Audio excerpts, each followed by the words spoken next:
अस्सलाम वालेकुम दोस्तों, कैसे आप सब लोग। उम्मीद करता हूँ आप सब खैरियत से होंगे। दोस्तों, हमारे यहाँ कहावत है कि हाथी के दांत खाने के और दिखाने के और। इसी तरह जो सुपर पावर कंट्रीज होती हैं, जो इंपीरियलिस्ट ममालिक होते हैं, उनकी यहाँ जो सोच होती है वो देखने में आपको लगेगा कि ये मेरे साथ भलाई कर रहा है, लेकिन उसके पीठ पीछे उसने छुरा कहाँ पे अपना छुपाया हुआ है, जो वक्त आने पे आपकी पीठ में घोंप देगा, वो आपको नहीं पता। मेरे पास एक किताब है, सिंधु घाटी और समंदर। अबू बकर शेख साहब बहुत अच्छी तारीख भी लिखते हैं, तनकीद भी करते हैं, समाज पे भी लिखते हैं, और सबसे आला काम करते हैं कि आजकल जो ग्लोबल वार्मिंग और क्लाइमेट चेंज पे लिखते हैं।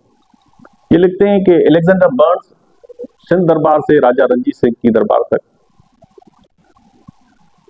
अच्छा, इनका पहले भाई यहाँ पे आ चुका है, जेम्स बर्न्स, जो कि सर्जन है, और यहाँ पे टालपुरों के यहाँ मीर मुराद अली टालपुर का इलाज करने आए हैं।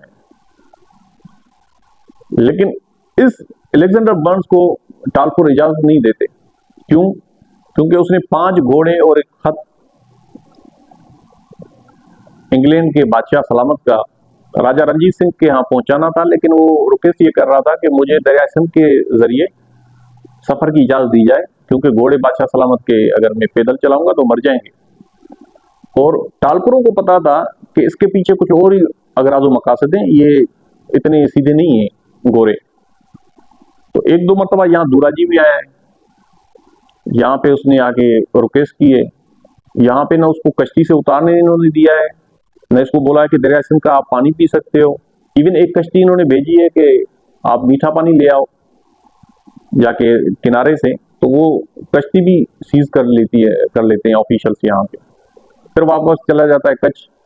फिर हेनरी पोटेंजर, जो सिंध बलूचिस्तान का विजिट कर आए हैं और टालपुरों के साथ उसके अच्छे रवाबित हैं, वो इसके लिए फिर सिफारिश करता है, और दोबारा ये जब आता है, आखिरकार ये 20 जुलाई 1831 को राजा रणजीत सिंह के पास लाहौर में पहुंच जाता है।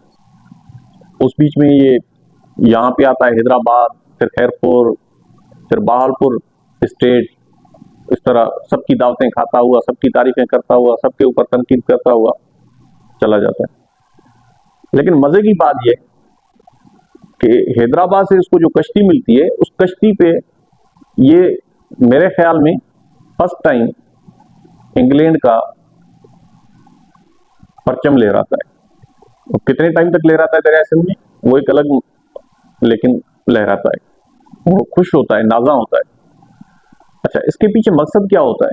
5 घोड़े नहीं पहुंचाने होते, उसके पीछे मकसद ये होता है कि इसको एक लेटर मिलता है मुंबई से कि आपने दरिया सिंध का सर्वे करके देना है हमें, कि कहाँ पे उसका पानी गहरा है, कहाँ पे कम है, कहाँ पे घाट है, कौन कौन सी जातें कबीले दरिया सिंध के किनारों पे रहते हैं, किस तरह रहते हैं, क्या उनके तबीयत और मिजाज के मुवाफिक है।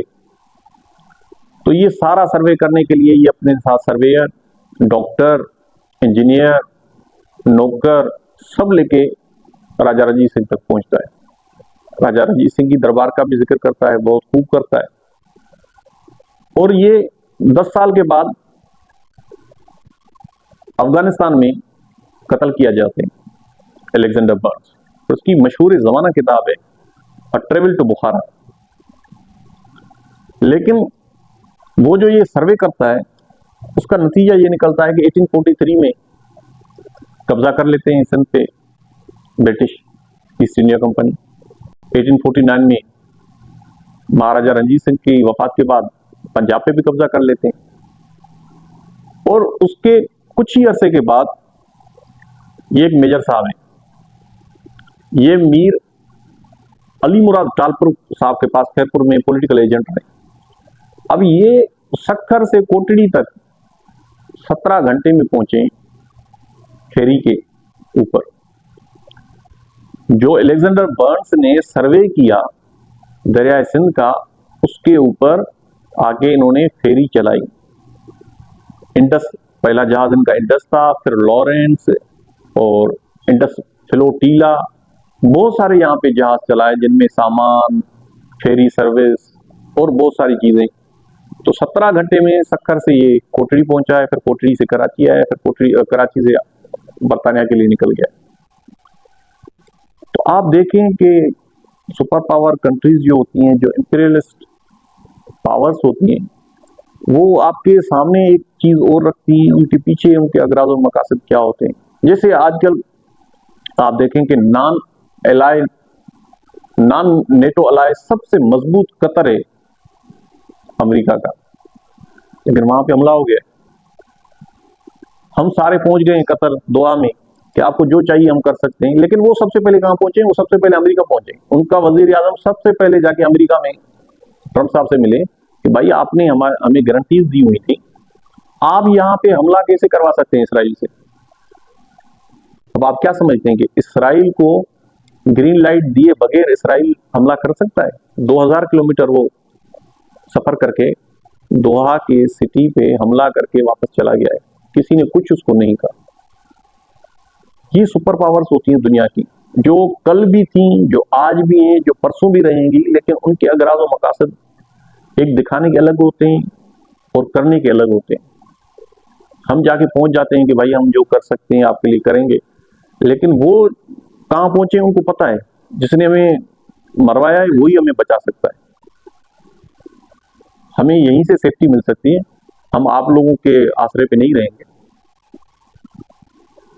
मुझे उम्मीद है ये वीडियो आपको पसंद आएगी। इसको लाइक करें, शेयर करें, कमेंट्स करें। मिलते हैं नेक्स्ट वीडियो में। Thank you so much.